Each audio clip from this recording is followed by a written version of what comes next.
what's up, guys? Ninja on a Ninja. And so basically, uh, I got a video by the person by the name of Alleyway Jack. It's called Why is the Midgar Zolam so important? Right? Basically. Okay, I've watched up to the minute 3:09 rather, and I left a comment. Basically, I said, "How old are you?" Because you are either romanticizing the past or you don't realize how stupid people were compared to today. Um, and basically, we're talking about the Midgard Zolom. Um, you know what? Fuck it. Well, he Final has Fantasy VII is a like honestly, it's a good video, but the problem is, like, I grew up playing it, and I know thinking about it, right? At the time of playing it, um, we weren't exactly as bright as kids as we are now. Uh, I would say I was very intelligent as far as like my awareness and my upbringing and my circle, right? A big fish, a small pond, essentially. But the thing was, I was capable of going to any pond and I would become the big fish, basically. Sorry, got a message, but I had to minimize that or respond to that and read that. But anyways, so that was me and my friend, basically. And so this game connected to me in the sense that I was able to connect back to back then, and I was able to actually hear what he was saying and put myself in that time, basically. And again, I don't normally do these. I don't care. But for some reason it popped up, and I just felt like doing it. So fuck it. Anyways, memorable game. and it wasn't bad. It was pretty good. Honestly, Hollywood Jack, you should check him out. At the very least, this video doesn't exactly put up a good precedent, I will say. But yeah, as far as content goes, who knows? Maybe I'll check him For a out. number of reasons that equal parts augmented and also reinvented the wheel on the format of the JRPG. That I he's getting way too much credit for this.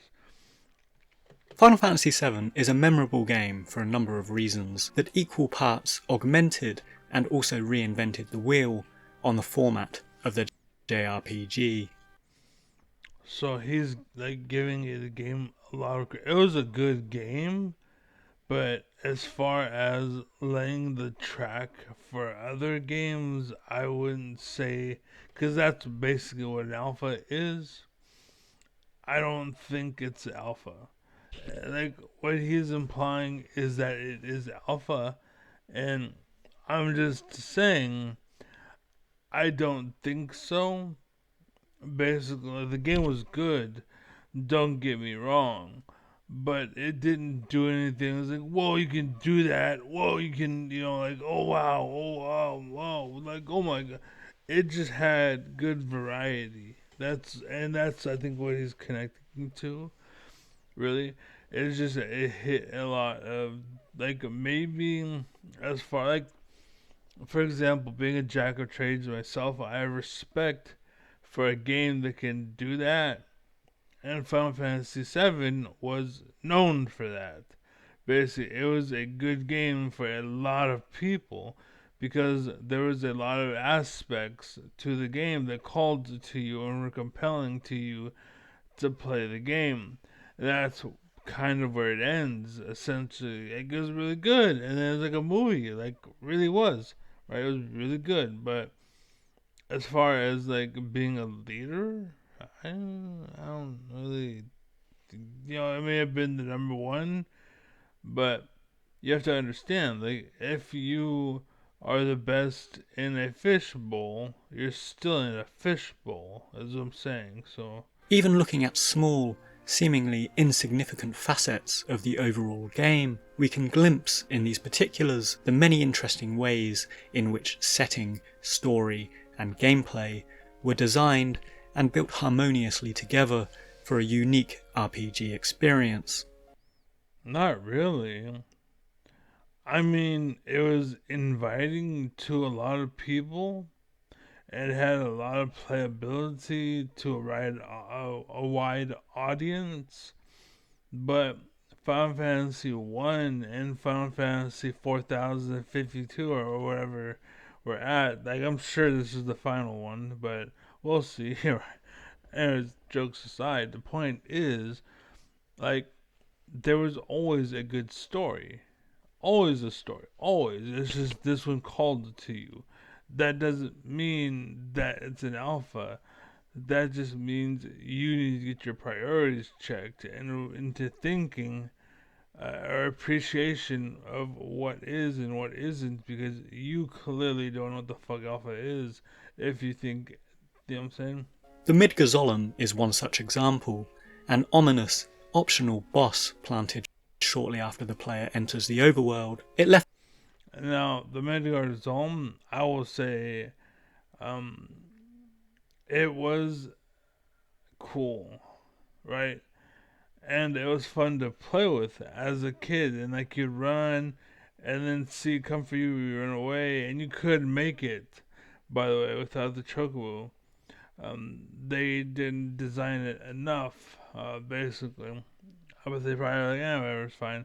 But you could make it basically. But anyways, a marked impression on many players in the it was early cool. game and became part of the legacy of Final Fantasy VII. Delving I wouldn't say it's part of the legacy. It was memorable, but it was into precisely why this is, the Midgazolem proves an excellent case study in JRPG game design, blending obstacle with story, and most importantly, player agency.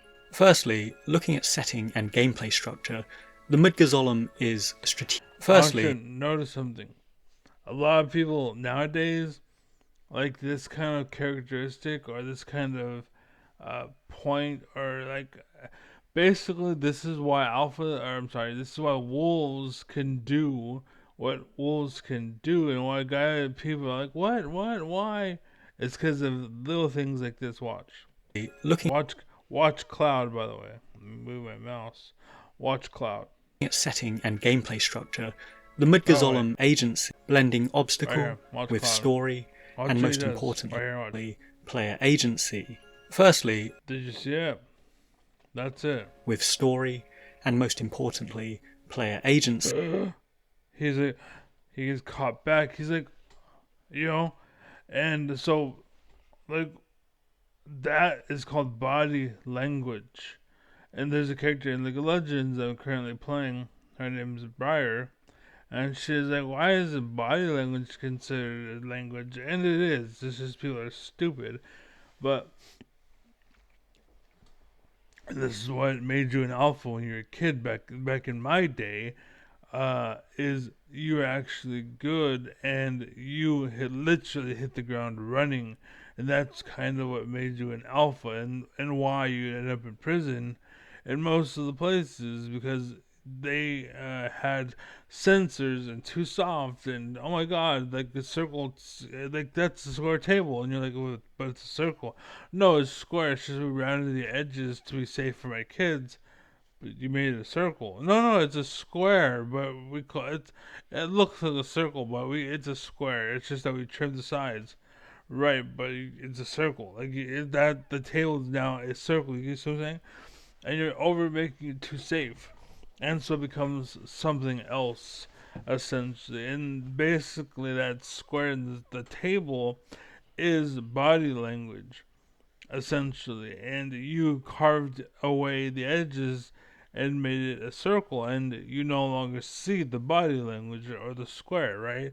So basically, the two are the same thing, and that's why body language isn't so pronounced, because slowly but surely we're building up on top of it, And that's what education is. That's what language is. That's what math is, and time, um, all this stuff. It's education, rather. Intelligence is a way to understand all this shit, and they remove your liquid ability to understand the things in school. It's another video. I think that my video I just uploaded. It's like my most prominent video or whatever. But basically, that's literally what alpha used to be, but once upon a time, right? And why it's gone today, basically, and why fakers and so, anyways, but that is body language right there, right? And I forgot the original point. Just like Heimerdinger from League of Legends. Again, once upon a time, great writers. But that was the point. Um, but yeah, that was all the Midgard Zolom was like, oh god, like what the fuck kind of thing. That's all it was, and he's making it seem way more than it really was. So see. Firstly, looking at setting and gameplay structure, the Midgazolem is strategically placed between the dungeon-esque city of Midgar that we've recently escaped. dungeon esque, that is a new thing, because basically, since apparently people don't know this or understand this, there is in Sim City mechanics. There's first class, second class, the third class. As far as education, there's the rich, the middle economy, and then the poor people, right? And the same thing, like that's intelligence. First class intelligence, second class intelligence, and third class intelligence, basically. Um, Placed between the dungeon-esque city of so the dungeon esque, that is new. Like the world that used to be third and second, like basically on a totem pole from 0 to 10. Cause I think that the basic three won't work, but to break it up into 10, it's I think a little more easier to understand. It used to be like a 7 or like an 8, basically as far as education goes, and like knowing what is and what isn't or whatever. But nowadays, society and most kids are more like a 4 and a 3 as far as knowing and understanding.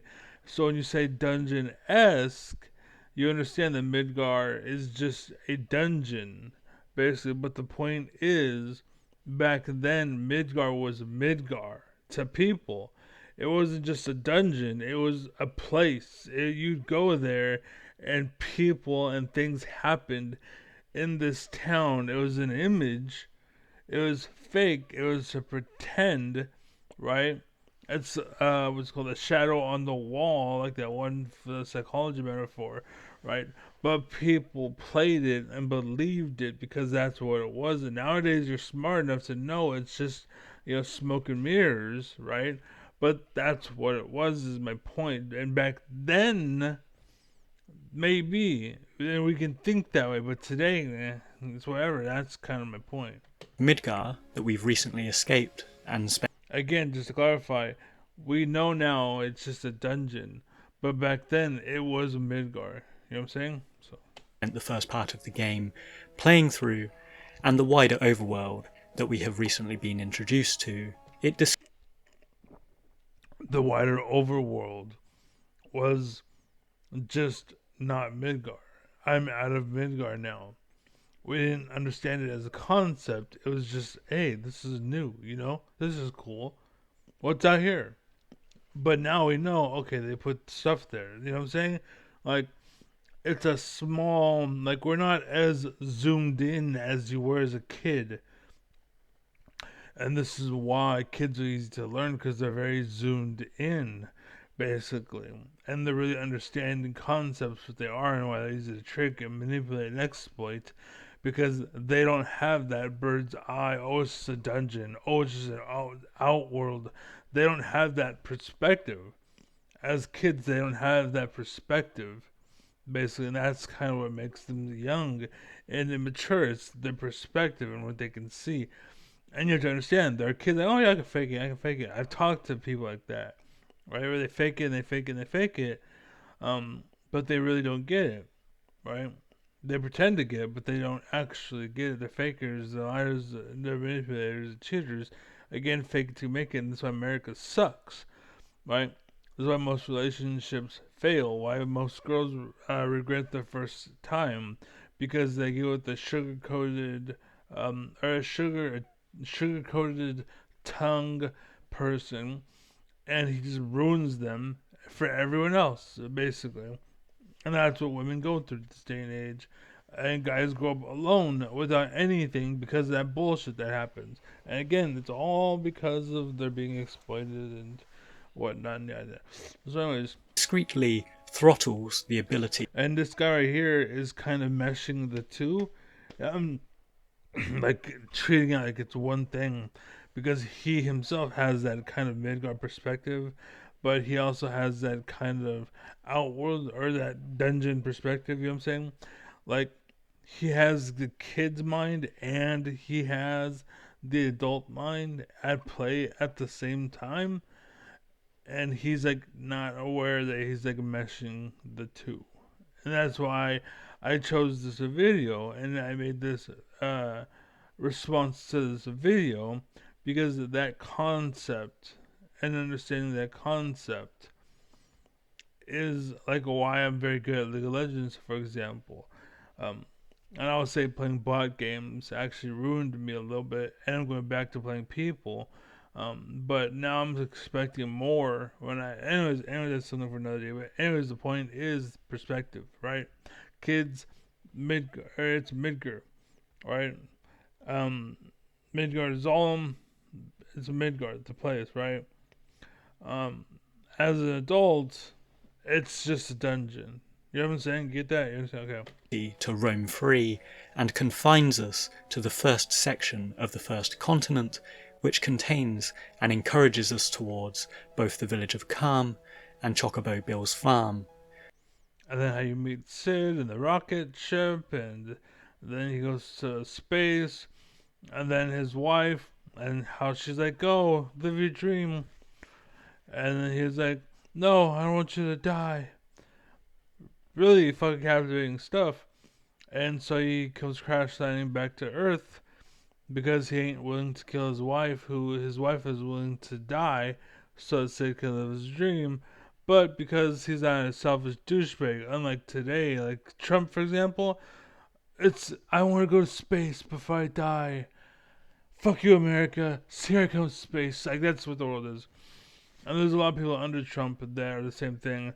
I have a list. If you want to know more about it, watch more of my videos because I talk about the list many times. But anyways, continue. The Midgazolem is then, in effect, the classic broken bridge concept in RPG design. It's not really a broken bridge. It's called a hard gear check. And I know that because I'm a veteran, pretty much, of the gaming world, the gaming community. I've done my time. You know what I'm saying? So it's not really like a broken bridge. You can cross that bridge. You can't cross the broken bridge. You can get by the Midgard Zolom. It's a power check. You have to be strong enough to fight him, basically. Or you can sneak by, right? But it's not a broken bridge. It's just a power check, or like it's a wall that you can't go through until you're strong enough to go through it. Basically, is what it is.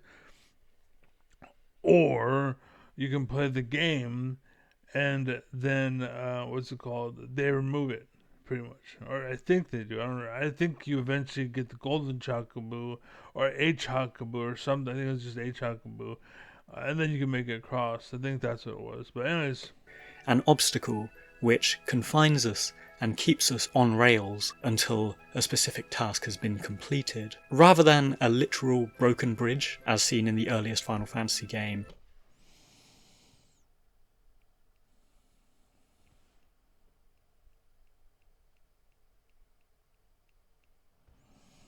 one second.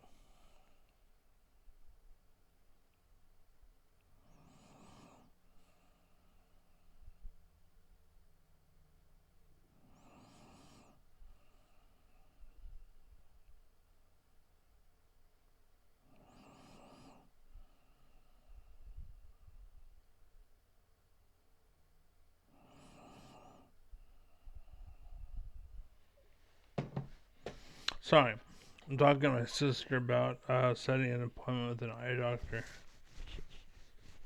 But we'll see. Anyways, continue. or even other later titles, such as Grand Theft Auto, for example. Wait, The what are mid, we gonna talk or about? even rather than a literal broken bridge, as No, seen in the earliest Final Fantasy game, or even other later titles, such as Grand Theft Auto, for example. I don't. I didn't play that game. Fuck that game. The Midgazolem is in fact baked organically into the setting. So that's Sid. That's Yuffie, and then we have Cloud. Basically, As a living, breathing and that yellow thing is just telling you it's Yuffie's turn. threat that looms large between the player and progression onto the Mithril Mines. Again, he's like romanticizing it. So And the next stage of our adventure. The gameplay format of the Midgazolem as a potential rather than mandatory enemy, yet importantly also one that we can see as a live I can still hear it. That's crazy. threat moving around in the lake on the overworld, is an interesting one. The fact that we can see it in the overworld, minding its own business until we try to cross the lake, the fact that we have the option to encounter it or not and engage it in battle, emphasizes player agency with Most of us didn't have that agency. Again, you're romanticizing it as if we had your mind back then, but we didn't. 1980, 1990, 2000s, 2010, 2020, even till to 2025, even from 2020 to 2025, it's completely different, right? Mindset completely different. Remember that scale from 1 to 3 I had with the video game in mind, and I was like, screw that, we'll change it to 1 to 10. Basically, remember that scale? That's what I mean. Back then we are like a 9, 8, 7. Today it's like a 4, 3, 2. We didn't have that kind of intelligence or education back then. Back then we didn't have. We weren't paying attention. You could drop me into a wolf pack, and that wolf pack would eventually see me as the alpha and would be my bitch, and then I'd be like, and then I talk to the wolves like, hey, eye contact, talking to you, eye contact, let's go, and then the wolf would be like, okay, I'm coming, I'm coming. You know what I'm saying? There's body language that they probably have or something, but we don't know about it because we're fucking humans and we have education. We built this fucking system, and people take that system for granted and act like time is real, but it's man made, you fucking idiots. Anyways, yeah, that difference, it's no. What you're saying is not true. We didn't have that agency. It's just, oh, I can't go. That's that period. End of story. I can't go. I can't cross. It's not, oh, they're preventing us from crossing because they want us. No, it's just I want to go, but I can't go. Darn, like, there's a wall there. I can't walk through walls. That's all it was. You're acting like, well, there's more to it. There's not. We're simple people then. within the world of Final Fantasy VII, and as futile as it might seem in giving the player the choice to either. And for the record, before you get all like, oh, I want more simple times. I miss those days. We all do. We all want to be kids. But the problem is, there's evil people like Trump. Oh, I'm fuck it. I have to now. Basically, I have a paper called Downfall of America. There are people who basically want you to be that stupid and to be that cheap so they can exploit you. And that's why you can't be that cheap. It's because you don't want to be exploited. Or you want to have people protecting your kids to make sure that doesn't happen. But the problem is, those people don't exist unless you're rich. You know what I'm saying? If you're rich, maybe they probably get raped, molested, but they won't get that's fucked up as being poor. That's why I don't have kids today. Why I don't have a wife and so forth. And why not? Because I don't want to fucking birth a kid in this fucking community because it's all fucked up and stupid. But anyways, Paul Ryan, Steve Bannon, Jeff Sessions, Lindsey Graham, Jim Jordan, Pete Hexeth, RFK Jr., Matt Gates, Lauren Boebert, Marjorie Taylor Greene, Fox, Marco Rubio, Janine Pirro, Jubilee and owners, Netflix and owners, Ben Shapiro and Friends, Paramount Global, PMN, Paramount Media, CBS, Columbia Broadcasting System. And I say all that because the names, you have to understand, people will change their names.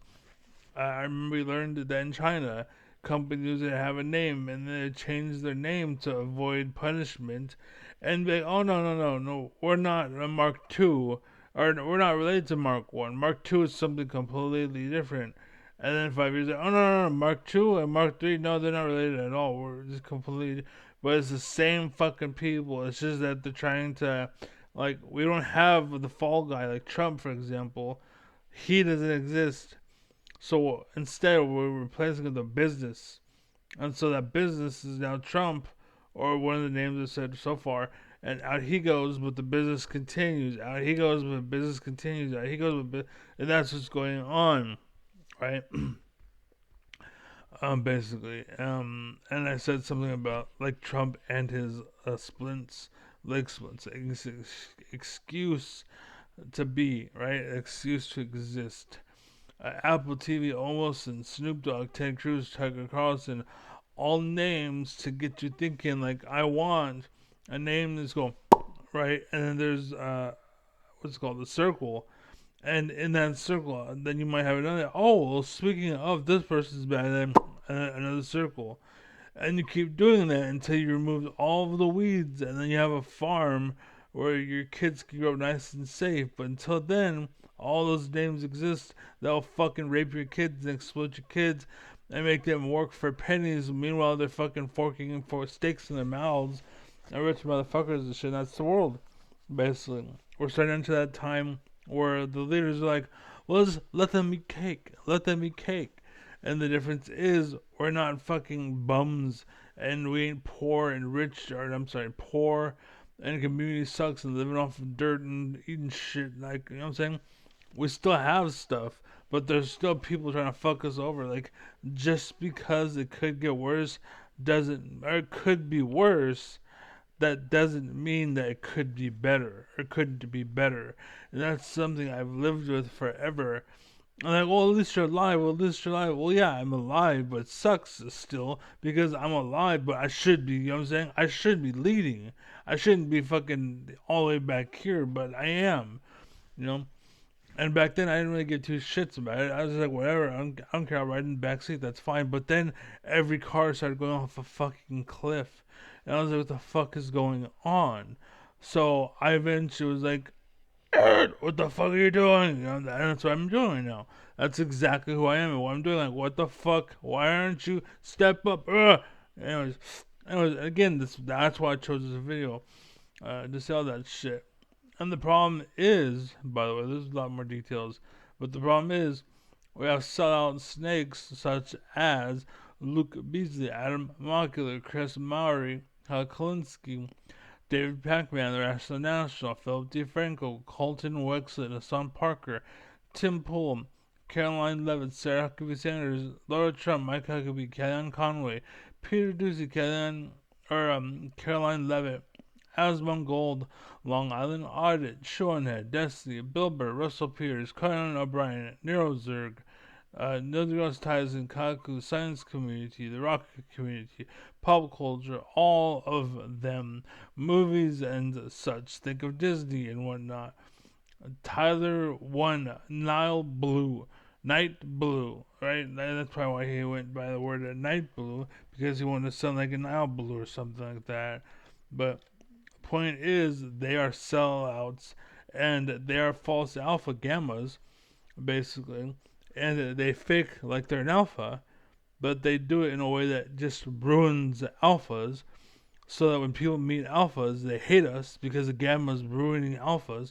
Like Count One, for example, is on the list because he's just a bully, and they promoted him, so he rose to the top, even though he's garbage. And his fame and success in games and what he does and how he plays, he only does well, and he's only smart and knowledgeable because he has chummed waters. That's what I call it, the streamer effect, where he has a circle of kids around him all the time that want to put him down or to suck his penis, right? And the thing is, when he cues, he's going into one of those kids, right? And one way or another, that's what it is. But the thing is, they're all garbage. One way or another, they're trash. Because most of us, we're doing something else that day. We're queuing up, we're doing our own stuff. We got our own fucking shit to deal with, right? But the point is, that happens. That's the thing. And again, the point is, they promote losers to step up and lead you off a cliff. They want you to get in those cars that are driving off a cliff. They want America to suck. That's what I'm trying to point out and have been for a very fucking long fucking time. Basically, that's the list is sellouts or fakers, and even if they are like, oh, I want America to do well too, not what's it called naively they're selling out one way or another. I'd say, oh well, there's this coffee I'm selling. Like, what are you doing? Stop it! Like, stop it! Do you know what the fuck you're doing?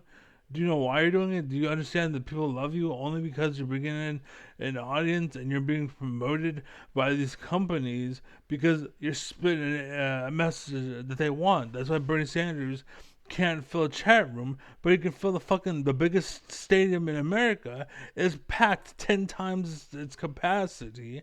If it could, it would, but he can't fill a fucking chat room of 100 people. I wonder why, right?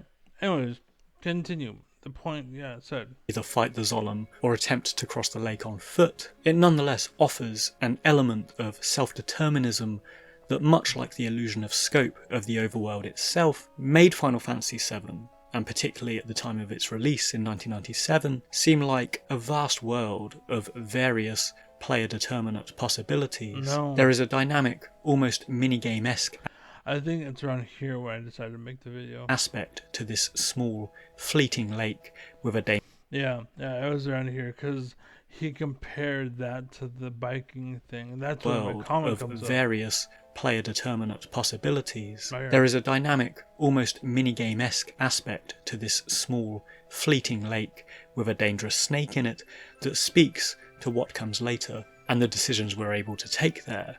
Whether that is engaging with the Turks in battle in Gongaga or later. So I was like, did you just compare the Midgard Zolm to street racing or motorcycle street racing? No. And that's when I made the video. And that's why I made the comment. So, because you're either romanticizing the past or you don't realize how stupid people were compared to today. Again, that's just how I talk. The point is, either way, not really to whatever the hell you're trying to sell. And to say it's and to say it's the same as the motorcycle game, are you on crack? The motorcycle left you excited till you beat it. The Megarzolum SP, first time I typed that, would or would. Oh, okay. The left you excited till you beat it, and the Midgar Zolom would, or you could ignore it till later, which which we were all less educated, but our intelligence was better, and we figured that out. Basically, what I'm trying to say is, we got to this point and we recognized it's a yes or no, and then we left, and that was it. There's no romance. There's no drama. There's no, oh my god, it's a fucking bridge. There's no blah, blah, blah. There's no fucking romanticizing. Like, what are you talking about? Like, what the fuck are you talking about? Like, what the fuck are you talking about? What are you talking about? Right? And that's what I was trying to say. Because you're making it seem like we had this thought process back then, but back then we're just thinking of titties, cars, titties, NASCAR racing, zoom fast. You know, that was it. Because we were kids back then, right? The kids that played the game were kids back then. And back then, when the game was released, the mindset of the meta was different, right? The meta was different. Basically, the meta has evolved to now the point where back then you could be 25 years old and reverse psychology could still work, right? But nowadays we've evolved to Pavlov, and you need Pavlov, and that's a philosophy or psychology or whatever. to trick or to manipulate people, right? That's what it is, and that's where we're at. So and to say it's the same as a motorcycle, okay.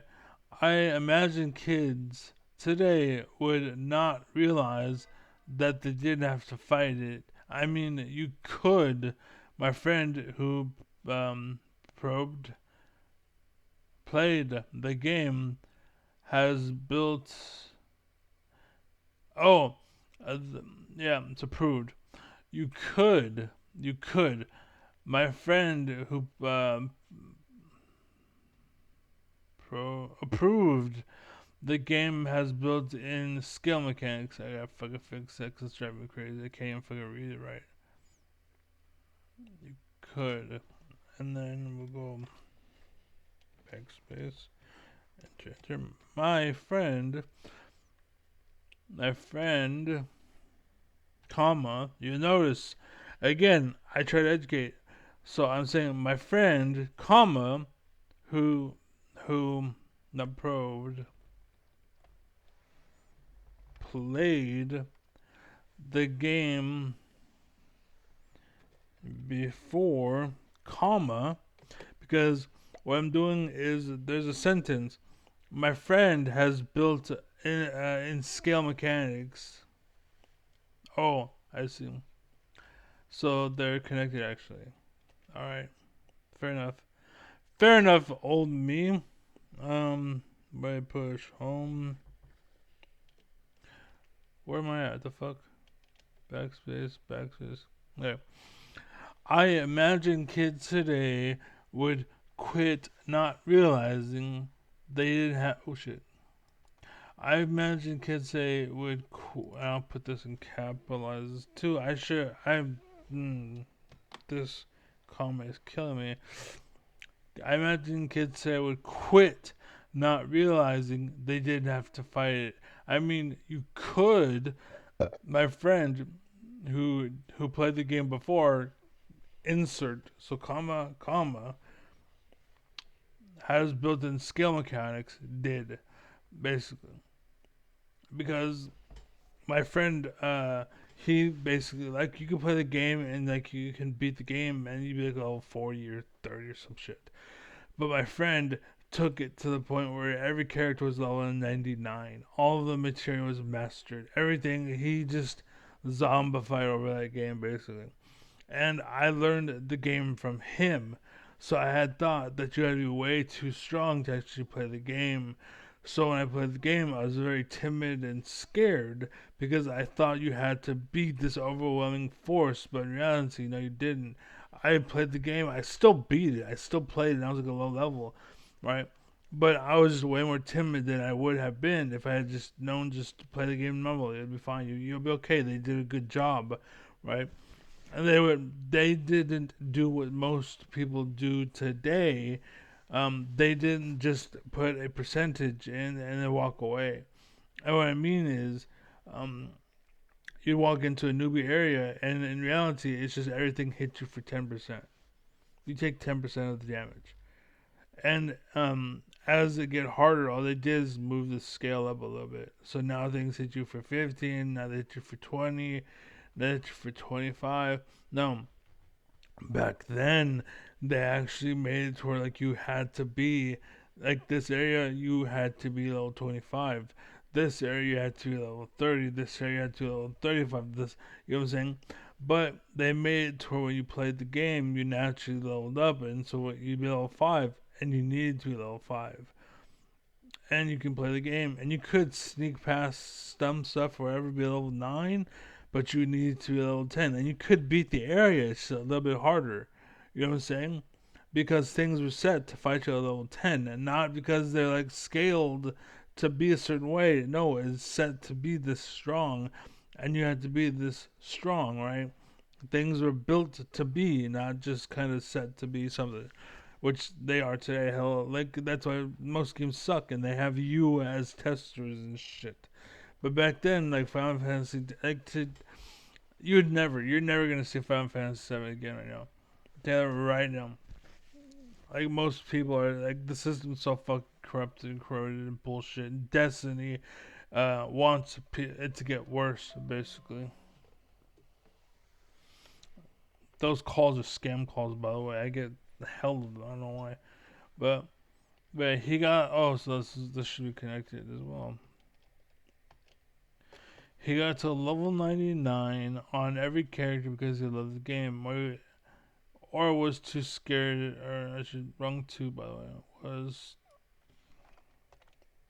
He was too scared to move on. LOL. Ruined my scope of what the game was because I thought you had to be that strong to play, which sucked. But as an alpha, I did anyway, and it's true. It's absolutely very true.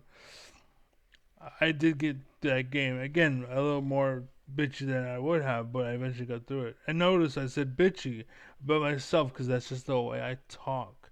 If you want to get pissed off at me for speaking the way I do, go fuck yourself, Later, nigger. when exploring the sunken submarine, all the way up to the infamous superboss of Emerald Weapon. The submarines were fine, were fun. And the Emerald Weapon, I think Emerald Weapon was the optional choice. You don't have to engage him. But yeah, it was a super boss. I think you had to be like, I don't know how strong you had to be, but it was scaled. It would scale up. And so what I was saying was, it's proof that games had scale mechanics. So if you're like level 50 in a level 30 area, things would actually consider that you're at level, like you play the game at level 30, right? And it'd be normal basically. Which if you're level 50, it'd be like easy in most games, right? This area is easy, okay?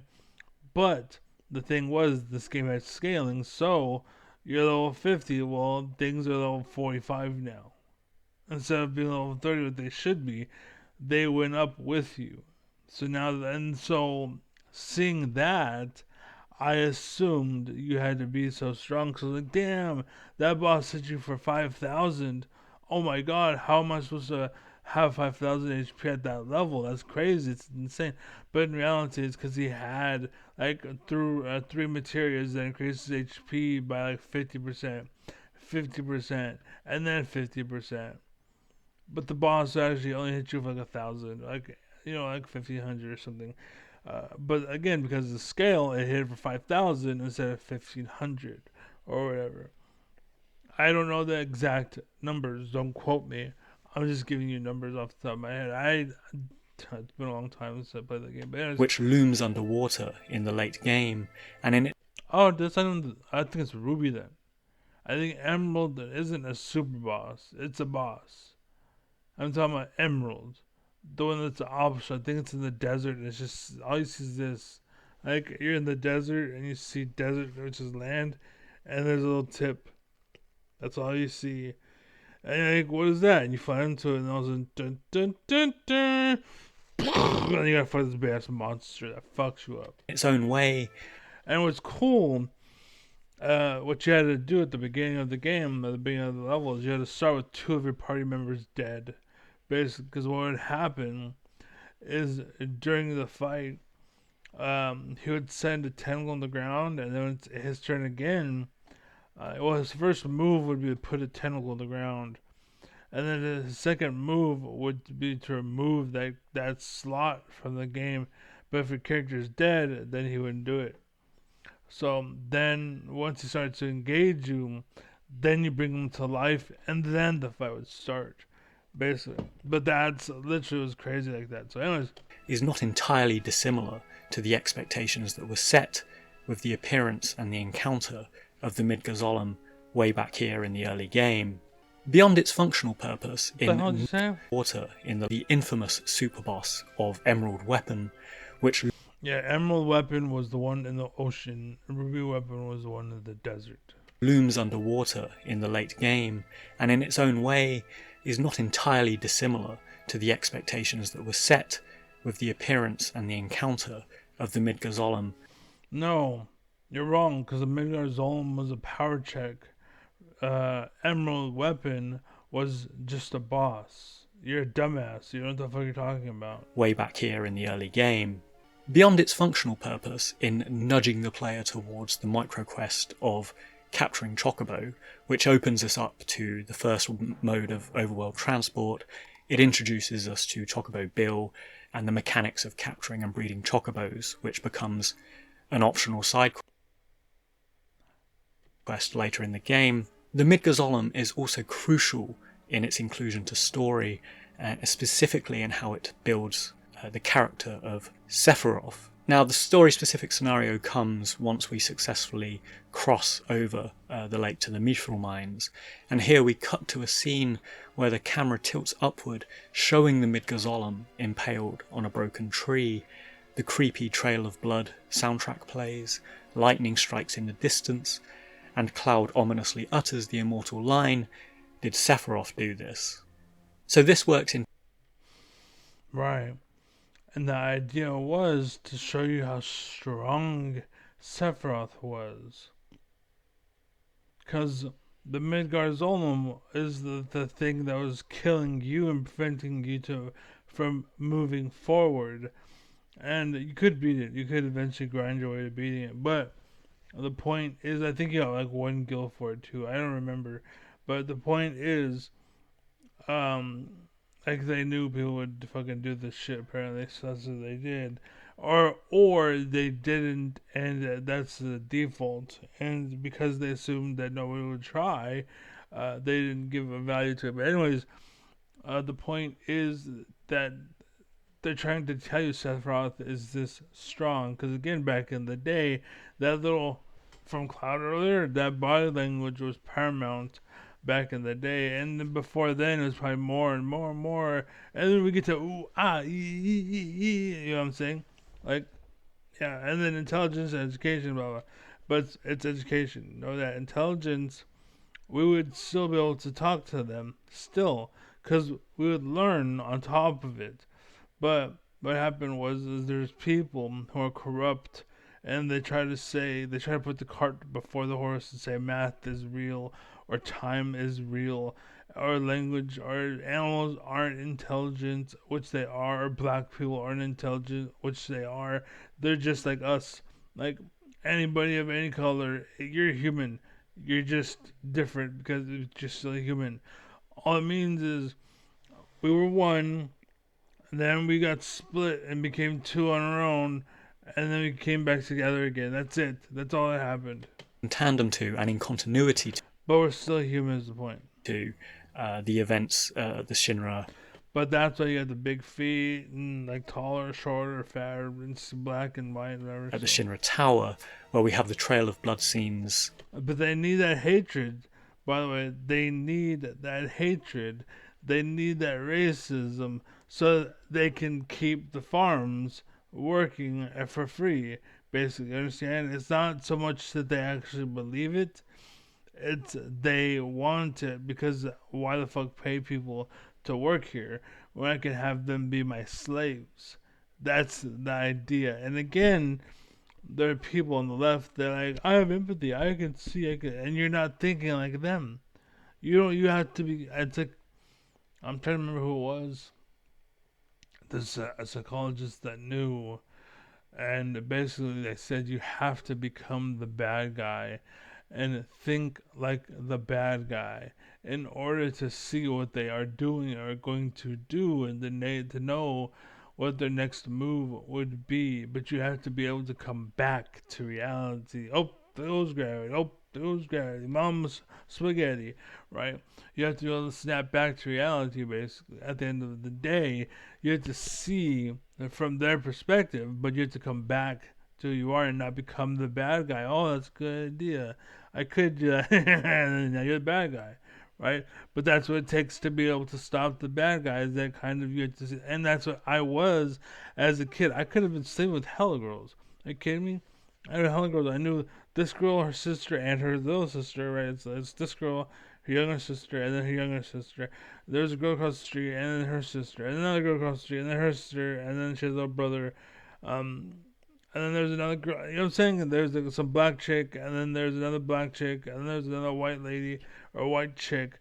You know what I'm saying? There's a bunch of girls, and that's just the ones on my street, right? Now going to the school, there was Tiffany, there was Angela, there was another Tiffany. The point is, I could have been a terrible person. This is why I tell my family all the time: you're lucky I don't fucking have a gun. You're lucky I'm not the bad guy that you're acting like I am. Like literally, this is the world. And you're lucky I'm not that. You're lucky you act like I'm a monster, and you're so scared of blah blah because of people like Tyler One, who ruined the concept of what alpha is, basically. And so you hate alphas, but in reality, you need us. You need us because no one else is gonna, what's it called, go off road and create, what's it called, roads where there was none. Without us, all you can do is circle around in the area that you had already and slowly lose more and lose more and lose more to tyranny, which is what you're welcoming along the way. That's why you're bootlickers and whatnot, and that's why I like people like Long Island Audit, but that's also why he's on the list because he does a good thing, but he doesn't do a good thing enough, basically. So do this. So this works in tandem to and in continuity to the events at the Shinra Tower, where we have the Shinra was a really good bad guy, by the way. trail of blood scenes, the dead Basically, it was like a Red Rocket. President Shinra, who we find impaled President Red Rocket. with Sephiroth's Masamune. So, and Sephiroth was pretty much Jesse and James. Team Rocket rocking at the speed of light. Surrender now or prepare to fight.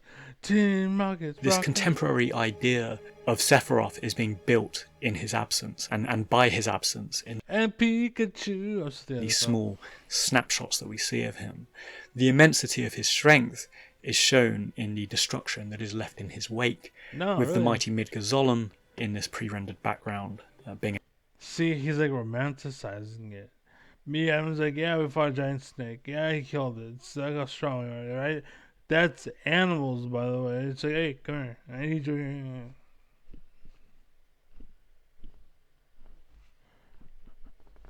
You know, that's what it is. But he's over here like Neil deGrasse Tyson. And then I was like poking my butt here. And as I do, I realize there's a pinball next to it. And I'm like, whoa, I have a pinball on my ass. That's fucking crazy. And I was like, something smells. I realized, oh, I'm not picking up my butt cheek. I'm picking my butt. You know, like A great example of that, and particularly so if the player has encountered it and tried battling in it themselves at this stage, because they then know what a formidable creature it is, particularly in the early game. This reminds me of the video I just uploaded, where this beta or this gamma is brave enough to step up to the bullies because he has none, basically. And what bullies would do is make sure the alpha would step up. But the problem was when they started to bring the law and like the rules and regulation, that was not fair. Like whenever like the second like oppression was turned into what's it called? It's basically a form of tyranny, essentially. Like I have the government on my side. How am I supposed to win a system that I'm supposed to listen to and obey? And that's what happens to the soldiers, and why you need to be aware. Like, oh, kill all the Jews, and you have to like, wait, what the fuck? Do it. And it's like, okay, pull the trigger, do it. You know, I'm making a perfect soldier. To anyways, continue. So, for those players who were very invested in the story, more interested in story and character, this scene is a great moment that really moves the dial on our perception of the main antagonist that we are building towards in this game. Yeah. And once again, brilliantly builds him in his absence. Now, while being one of the most powerful scenes and background artworks in the game, the Sephiroth Zolom scenario also remains a slightly confusing and janky scenario for many players too, in how we have both just encountered the Zolom ourselves immediately preceding this event, and how we are also able to encounter it again. Or it was meant to be removed, or there was another one. And again, like, you're assuming that we're thinking this stuff, and we're not. Most of us were just animals living in the system. Basically, that's what I'm trying to tell you. 1980s and 90s and before 2000 or wherever this fucking game came from, was the meta was different. We didn't have that kind of, what, a second one? What the hell's going on? We just kind of assumed it. There's a reason for it. Moving on. And that's the kind of shit that the Republican Party still is. And that's why the Republicans fell to the MAGA movement. And why we did on the left is because we evolved.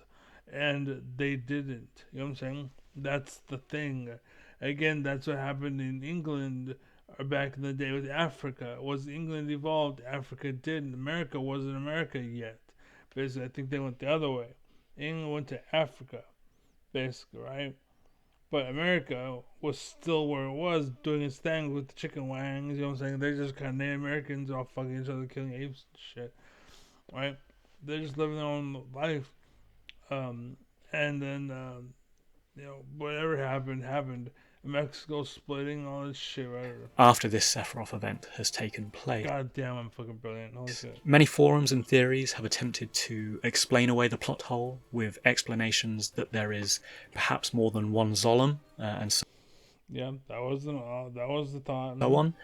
But the factor, And also the one that got me was personally, the way I seen it, was they probably um forgot to remove it. Like, once you had the Chocobo and once you had the ability to cross, the zone was probably meant to be gone. Like, cause what's the point of it now? If you can make it across without the need, what's the point? Also, and again, it didn't matter. We weren't trying to look for answers here. We're just looking for reasons, like excuses, not really to justify anything. Just like, oh, that's why.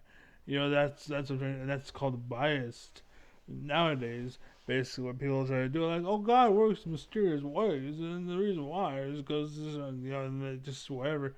But the point is, that is, they went through what we went through, but ahead of us, and the Medgar Zolom, somehow, as we're trying to make our journey, basically unbeknownst to us, or an untold story, or whatever, as we're trekking, the Midgard Zolom finds its way in front of Sephiroth, basically through probably underground cave or something, gets itself killed, and whatever.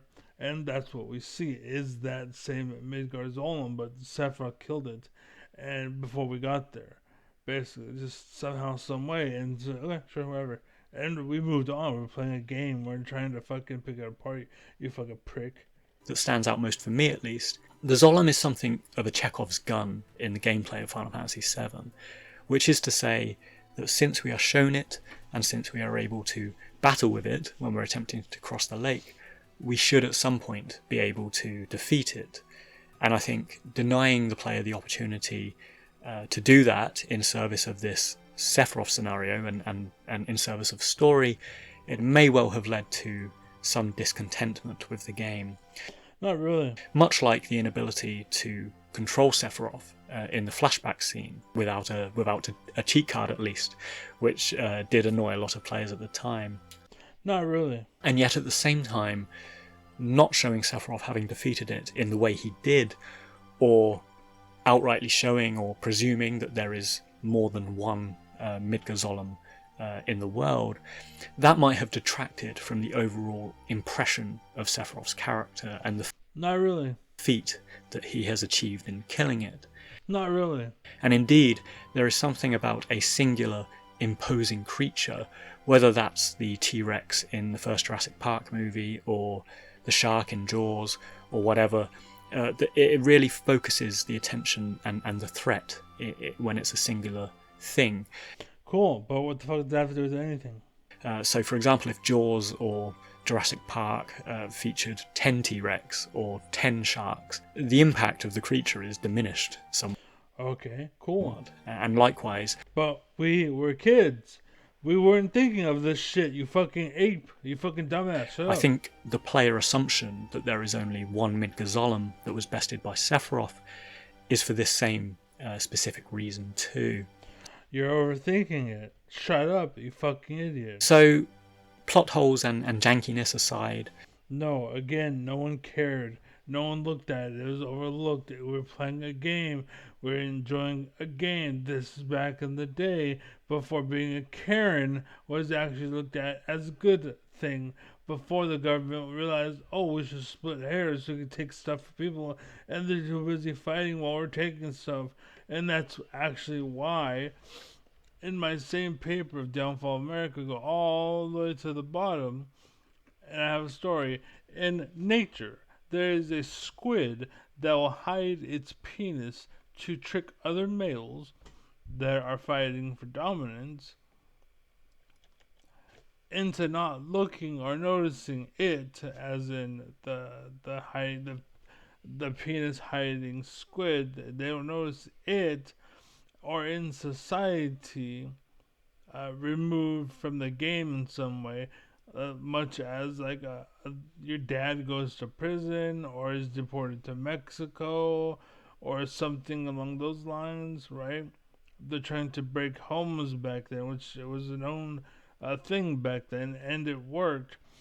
Thankfully, my mom was a G and got a dad anyways, though he kind of man, but anyways, he did the job. He did good. And while that is happening, while the males are being removed from the equation, the faker penile hider runs in to the female area and begins to mate with the females. And that's what's going on in the world. And if the females think that, oh, he's hiding his penis, that's so alpha, right? Not literally that, but basically that. Boom, boom, boom, boom, boom, boom, right? Pretend I'm man, I'm man, I'm man. Whereas in the monkey land, that works because then other monkeys can see that as a challenge and go and fight him. But he's brave enough to do it in the middle of nowhere, and he's like, "I'll take on anybody. I'll take on anybody." And that's manly in their world, but not in society. But we allowed females to be tricked into thinking that was something to be rewarded when it didn't mean anything because of one bullet in the head, you're dead. Congrats. You don't do that in a hostile world. You fucking idiot. If you want to live in Africa, or if you want to pretend that this is Africa, go to Africa. See how long you last, you fucking bitch. We're adults here. That's the problem with the world, is everyone who played the game legitimately was fucked over.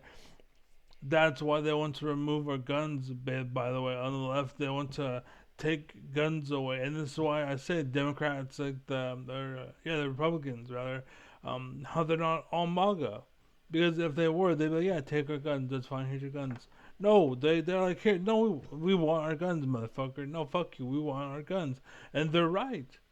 And they're right. Like, you are not, you can take my, like, personally, you can take my gun from my cold dead hand.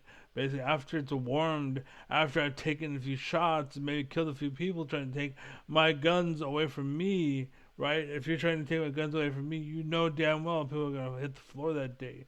I guarantee that. You know what I'm saying? Because it's a fucking right. And if you're trying to take my right, I'm going to die on that fucking hill, bitch, every fucking time. I'm not like David Pac-Man, I think, who's also on the list of this paper, by the way. People who well, not people, but he's a bitch and he wants to what do you say, is a bitch. He plans to bail. And yeah, David Pac-Man, he made a video and he's like, I'm not leaving the nation yet, right? The pot of gold is very good, and so I'm gonna stay here and keep taking all this free stuff you're giving me. Okay, I'm gonna lead you guys and tell you what's going on more and more and more. But the second things get too hot and the second you guys are a little too loud, I'll take your stuff, but I don't want to die for you. And that's the problem. Beta alphas, false alphas. I will die for you. I'm like a captain of the ship. I will go down with the ship because it's my fucking ship. It's my responsibility. It's my duty. You know what I'm saying? To make it work. And to legitimately make it work, my teams matter. My games matter. My everything matters. You know what I'm saying? So that's why, like, when I play games, like, my life matters. I don't try to get myself killed because it matters. Everything fucking matters. As time goes on, it's mattering less and less and less because games are being designed that way. We have to die 100 times before you can progress. I get fucking stupid, but that's how they are. Whereas you can actually play Final Fantasy VII and not die once. Did you know that? You can play the whole game and never die once. I didn't. No game overs, never. You know why? Because the game was good, right? Anyways, but yeah. Anyways, continue. We're almost done, and I want to run out of room soon. I've or imagined indeed so. perhaps included. I'm going to run out of room soon. That means my video may just end. And if it does, that's why. Just let you know. And again, that's being a good captain. I am aware. I'm letting you know because you're someone on the ship. So you're like, okay, I'm ready. You have your life raft and you have your jacket on. You're like, okay, I'm ready. You know what I'm saying? That's how it should go. I shouldn't be like, I pull the rug. Hi guys, I'm pulling the carpet from. You bought all your. I forgot the European agreement. I'm not pulling the carpet from under you and saying, okay, you bought Super Mario. Well, guess what? Now you can't play the game anymore. Ha ha ha ha ha ha. And now I'm going to sell it again, but it's a different game. They give everyone rights, blah blah blah, and then everyone buys it, and then 2 months later, shh, ha ha ha ha ha. You know what I'm saying? No, that's not gonna happen. I think the Zolom remains an enduring cornerstone of Final Fantasy VII's design and legacy, a representation of the post-Midgar threat in the wider world, a super boss to aspire towards defeating. And it's not a super boss, it's a boss. You're a spoiled little bitch. You don't know what the fuck you're talking about. An obstacle. It's so hard. It must be extremely difficult, ultra mega boss. No, it's just a boss. Like, that's just how the game was. Either you were good or you sucked. Right? To keep the player on rails, and a story device. It actually had skill involved. Like, the skill was in here. Right? It was turn based, but you can't go back. Oh shit, I regret doing that. Didn't happen. What happened. If you accidentally defended that turn, you're defending that turn. That's it. End of story. You can't go back. Oh shit, I die and reload. Like games today, a fucking joke of most games. I want a checkpoint with every door I walk in because I want to see every asset. No, there's none of that bullshit. You play the game and go for it like an hour, and if you die, you gotta do all that shit over again. You know what I'm saying? Don't fucking die. Don't do bad plays. Don't make mistakes. Don't suck. That was it. That's all you had to do. And like I play League of Legends now, and I say, team, all you need to do is not feed. It doesn't matter if you're like only getting 3 out of the 6 CS every time. That's fine as long as you don't feed trying to get the CS. Because if you die, they get money and you miss CS and farm and XP and you fall behind. It gets harder and harder and harder every time you die. It gets harder and harder. You may not get the end of the game, and you might die 10 times, and your team still prevails. That could happen, but the less deaths you have, the more likely it is to happen. Is my point. And so I tell them, if you're on my team, play however you want, do whatever you want, just don't feed. My main account got banned because I asked the support to stop taking kills and feeding their AD. Yes, you killed their support. Yes, you killed someone on their team. Good job, but you're feeding their AD. Their AD is getting money, basically. I don't want to go bot and get fucking blasted in half as a result of you feeding your ass off, basically. And that's what I did and told them, and my account got banned for being toxic. So. To build our impression. But again, that's the world today. Of our ultimate villain. And indeed, even further than this, beyond the confines of the game, looking at the etymology, for example, we could argue that the Midgardsormr, as a corruption of the Norse myth-inspired name Midgardsormr, or Midgard Serpent, It also represents this particular time and place of Final Fantasy games in their development, inspired as they always are by a range of myths and legends, but still, by the late 1990s, pocked by translation errors and little goofs like this before they achieved the widespread acclaim and budgets, which were actually largely thanks to the success of Final Fantasy VII itself. Right. So there we have it. But by the way, what you just said was true for the very first game and why it was called Final Fantasy. Because it was supposed to be his last game. Supposedly, it could be a fairy tale, could be made up for lore or whatever. But the point is, that was the story back then. This is my last game. This is my last hope. My last desperate plea and attempt to be recognized and famous for something. There it is. And now we're at Final Fantasy 4056, right? And you're saying the same thing for Final Fantasy 7. It's like, this is the problem with betas or gammas as false leaders. And that's what I'm saying about the world and Tyler One and fucking all the shit that I read you and President Trump and all these motherfuckers and all these fakers and shit. And you guys are buying it all up and allowing it to happen, transpire and shit. Why? It's because you're all fucking sheep. Good job. A look at the significance of the Midgard serpent, which first appeared in. And you don't see, like, you're like sheep. And you're existing and it's fine. Like, I'm just chilling, I'm eating the grass, blah blah blah. Oh, what happened to your uncle? Oh, I don't know. He walked somewhere around a corner and never came back. And it's like, you're not asking questions. No, it's fine. Okay. Then the very next day, hey, what happened to your brother? Oh, I don't know. He walked around the corner, he disappeared, never came back. You're not worried? Like, it's kind of a bad question. Like, corner, right? What the fuck? That's fine. He walks around the corner. Turns out they were actually cutting his head off and eating the sheep.